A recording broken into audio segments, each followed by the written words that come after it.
No heroes. No heroes. No heroes, baby. Hey everyone, welcome to another No Heroes Top Cut breakdown. This is for their One Piece OPO7 regionals that they held in person this past weekend, and honestly I think this is a really good meta for the One Piece card game, and we're really excited to jump on into this. A couple of things before we get started. One, shouts to No Heroes themselves for not only hosting this event but also for live streaming it. You can check it out on their Twitch, and they'll be re-uploading content here on their YouTube as well, so make sure to hit that subscribe button. And also, while you're subscribing to places, I am a content creator here on YouTube myself. I go by the Eggman, which you can check out in the description. If you want to check out my content, I really would appreciate it. And if you guys want to check out my website, Eggman Events, which has the deck list for this event and a lot of other OPO7 events that have been happening around the world. So jumping on into this one again, we did have a top 16 breakdown for this event. 499 players held over 2 days with 9 rounds of Swiss day 1 into a top 16 cut day 2 best of 3. So here in the States where I am from,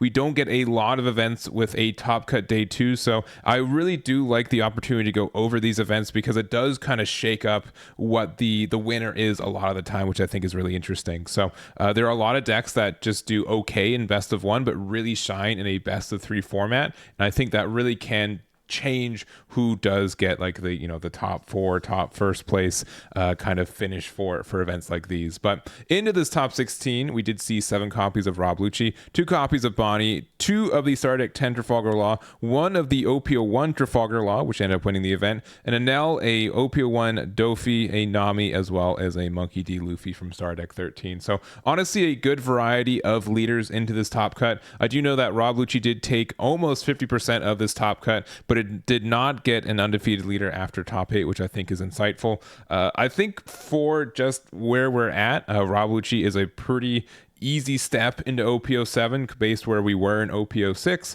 where I think over 50% of the meta was Sakazuki and Gecko Moria. Sakazuki was banned, and I think Gecko Moria is still viable, but a lot of, I think, higher level players who are playing one of those 2 decks, I think they just transitioned to Rob Lucci. And so when we're kind of early into this format right now, we do see that Rob Lucci is the most popular leader for this event too, just taking under 25% of the total leader card pool. But also, again, like more people are used to the value and the play style for Rob Lucci because it's pretty similar, at least a high level for or like a surface level at least for Sakazuki and Moria again. So I do expect this to kind of change over the next couple weeks as well, but I do think it's something that's impactful for this meta. So other than that, we do see that going through like the top 5 leaders, it was Rob Lucci, Red Purple Law, Nell, Black Yellow Luffy, and Bonnie, which I've made a good amount of content and a tier list, and I would say that these are the 5 leaders that I put into tier 1 personally, so it does make sense from at least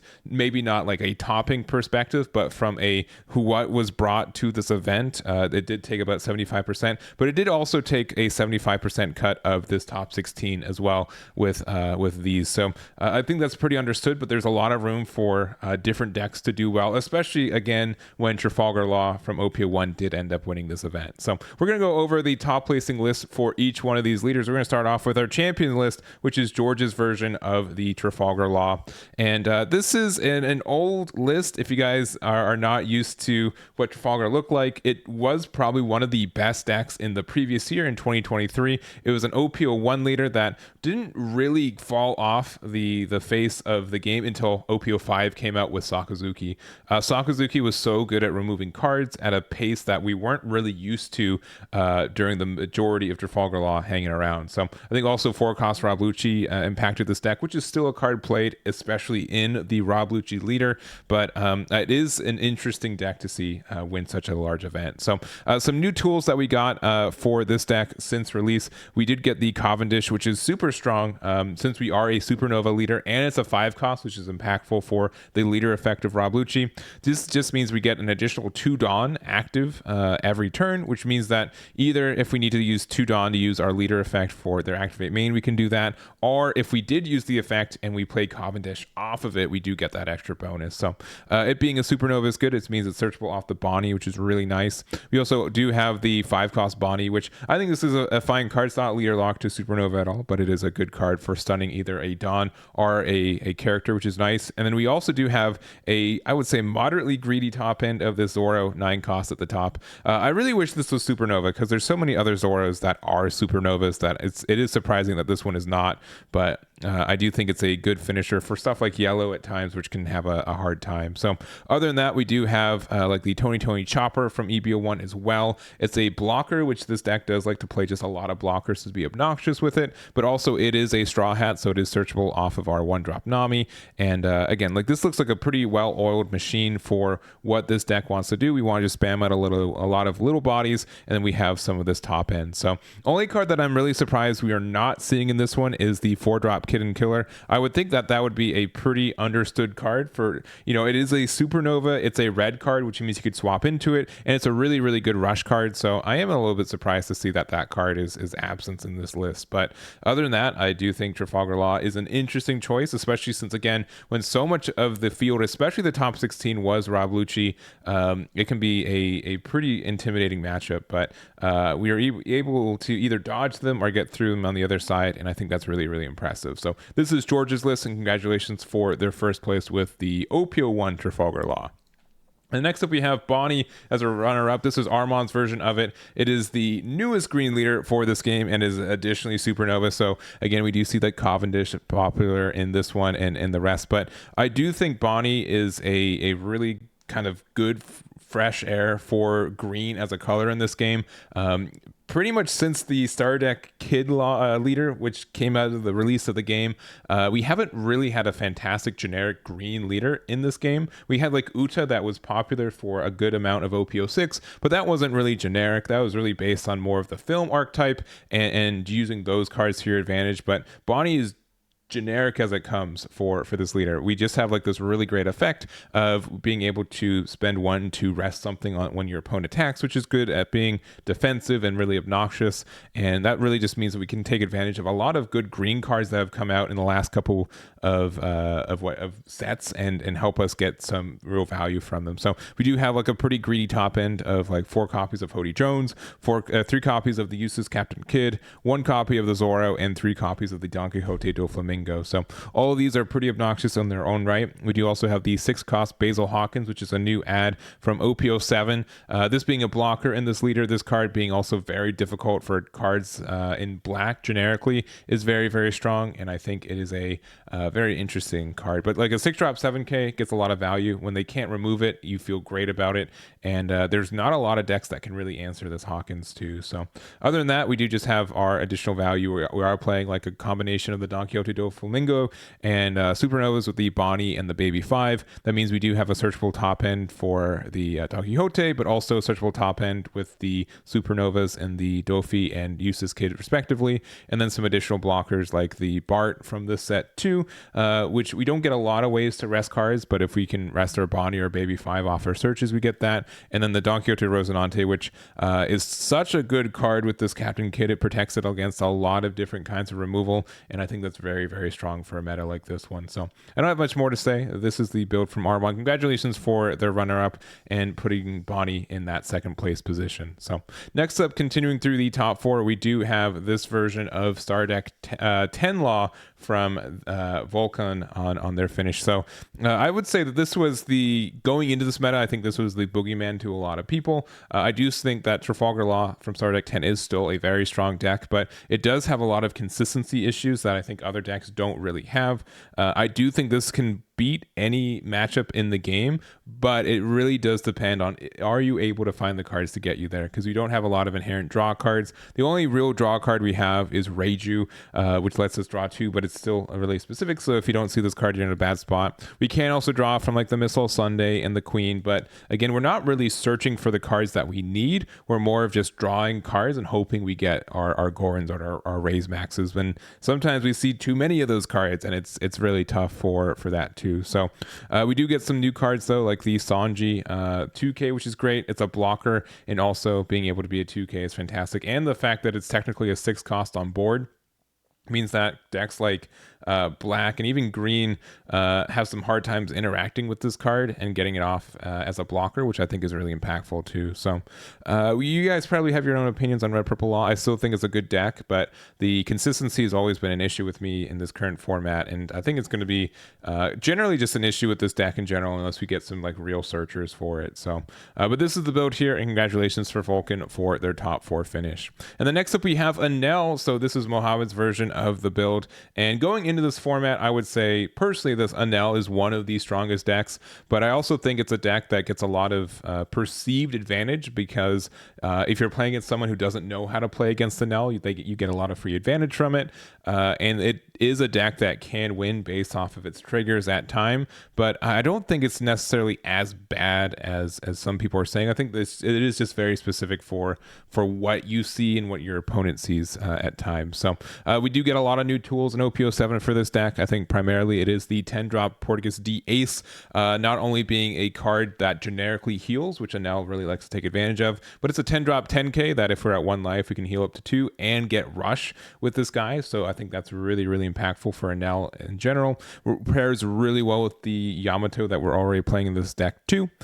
We do have the additional copies of like the 7-cost Anel, which I wasn't immediately on this card, but I think it's really great for matchups where we do have to be more aggressive, which I think like Rob Lucci is one of those for sure, where if you try to stun them out or time them out for resources, they generally are able to establish enough that you're not able to do a lot with Anel. We also are going really heavy on the removal. 4 copies of Gadatsu, 3 copies of the new Luffy, and also 3 copies of Sabo from the Star Deck 13. So we do have to use the effect to like trash a life, but it is good for getting us down to 1 for like effects from like Yamato, Portuguese the Ace, or just like not losing an additional card from like a Kingdom Come, which is strong, but also just the removal factor I think is really good from the Sabo. So I don't see like this much removal typically, but I can understand why it's here for this one, and then that's kind of the rest of it. So I do like the 4 copies of Onami, 2 copies of Shirahoshi I think has been about the right amount. I don't think you run any more from that. And the only thing is that we're not playing any 5-cost Shirahoshi, which I typically like playing in my builds. It's such a consistency piece for it, but if we're going more of like this tempo aggression with, we play Sabo and Curve, get rid of whatever they played last turn, and then we play 7-cost and L after that, I think that can be really aggressive against a lot of decks too. So I also think there's some decks that like take the first life thinking that, I'm going to play around Gadatsu and, they can't remove my thing anymore. If you can play Sabo, I think that could be pretty nice as well. So anyways, this is Mohabed's build. Congratulations for their top with Anel. And then going into top 8, we do have 3 copies of Rob Lucci, who are all tied for top 8. So we have Sadat, we have Jonas, and we also have Luca with their builds for it. And you'll notice pretty quickly, these are pretty similar builds for a lot of ways. There really is like the decision of the top end, I think, is the most impactful thing for this deck.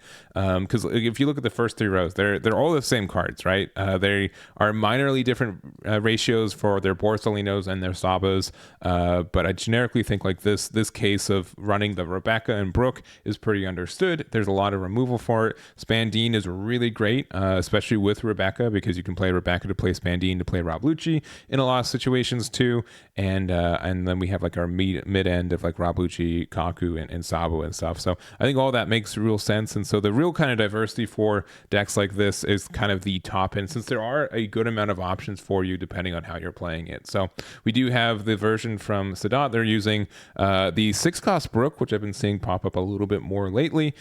This gets rid of cards like 5-cost Sabo because it puts it into the trash. There's also your opponent puts 3 cards from the trash to the bottom of their deck in any order. This can be good against stuff like randomly like Nami, if you're a little bit afraid of that matchup, which I think is impactful, and because putting the 3 to their bottom of their deck is pretty neat. They get to choose the one, so it could be just good cards, but I think that's impactful. But the removal factor from this card is good, even though it's a little bit expensive as a 6-drop 6k. We've seen the E-Show pop up pretty popular, since this meta I think is slower than it's been in previous metas. We do get enough time to afford this. There are a lot of decks that have been really greedy with keeping cards in hand. The cost reduction just means that if you have Stage, your Leader effect, and E-Show, you can pretty much remove any card your opponent plays with a Rob Lucci 4 cost, which is really great. And it's an 8-drop at 9k. We know how good those are with the Gecko Moria. And then we have the Saba, which is just like an additional removal target. That's another 8-drop 9k, and it can go kind of 2 for 1 as well. So these are kind of like I'd say like the more popular ones, but we do also have cards like the Stasi that we're seeing 2 copies of instead of the Isho for Luca's version of it. And this card is still really good. The only thing I'd say is that I wish this said you trash one of your characters to trash one of your opponent's characters. I wish it didn't KO, because I think there's like the protection you get from Sabo and other cards is still good. And you're still like playing a 9 cost and losing one of your own cards. So being able to like trade with a Borsalino would have been good. But Sussy I think is still fine, since it is a Cypher Pull card, so it is searchable off your Spandom. So I think that's why some people are playing it as well, just for a more consistent card to play on 9, because you are really dependent on seeing your high end in a deck like this one. But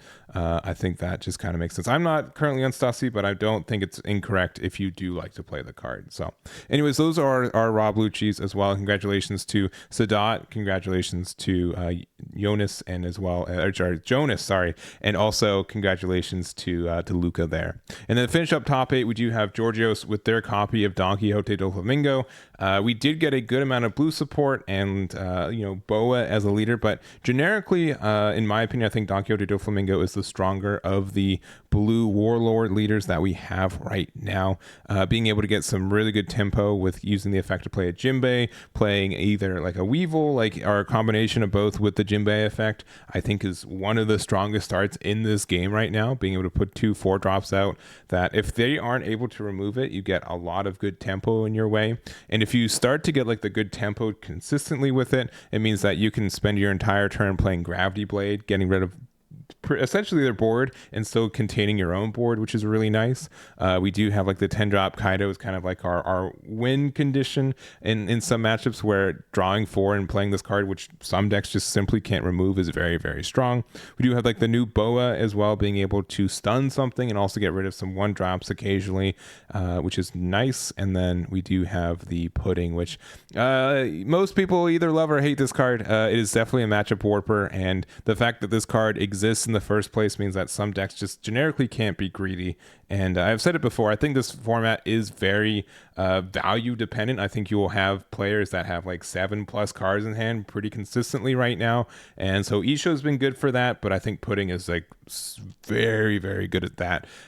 Sometimes you reset their hand and they get better cards, but like making them discard 2 or 3 cards for 4 Dawn is pretty scary in that one. So in general, I think the deck is strong. I think Dofi has a real shot in this meta. It's probably like a little half tier below a lot of the other decks, but when it goes off, when you're able to see your good curve and really tempo out, some decks like literally can't do anything about it. So that's the build here. Congratulations to Georgios for their top 8 finish. And to wrap it up, we got 2 top 16 unique leaders, starting off with Nami with Juan on this version of it. And Nami's been a lot of the same build since release, since OPO3.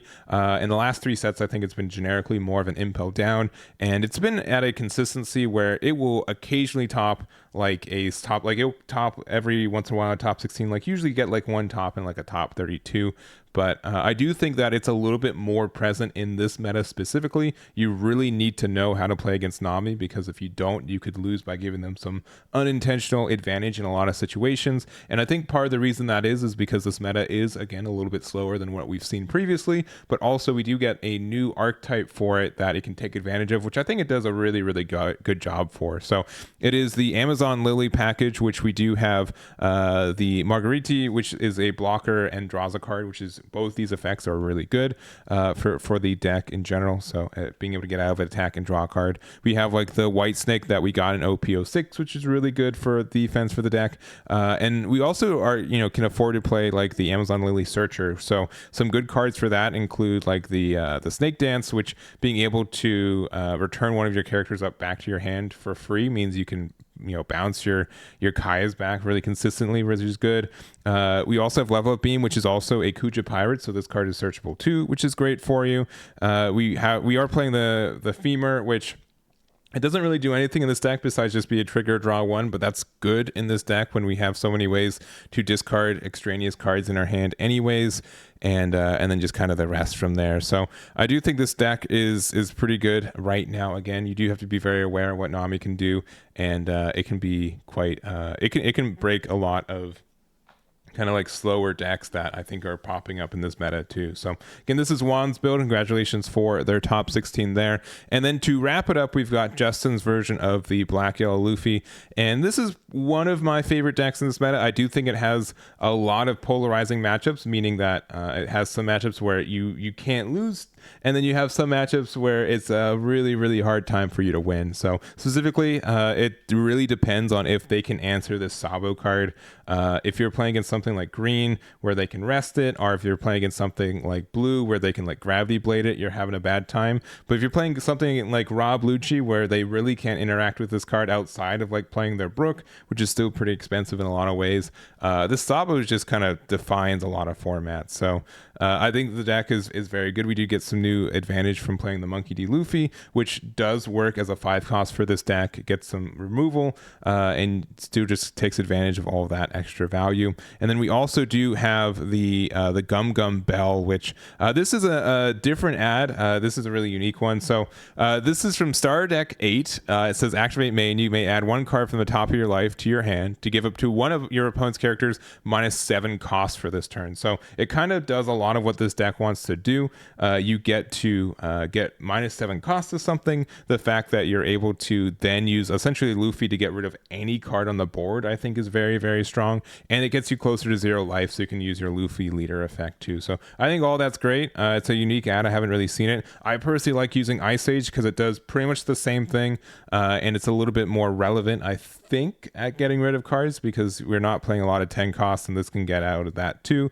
But I do like the Gum Gum Bell. It's a really unique ad for this deck too. So otherwise, I think Luffy's in a good spot. It's going to have some good matchup spreads, and I'm looking forward to see how it does in the rest of this format. So that's going to be it for this video. Again, I really do appreciate noHEROES giving me this opportunity to go over these deck lists with you guys. If you guys want to check them out, they should be on my website pretty soon to when this video is out, so there should be a link in the description for it as well. And I'm looking forward to seeing what the rest of this meta looks like. So that's going to be it for me. Thank you guys so much for watching, and we'll catch you all next time.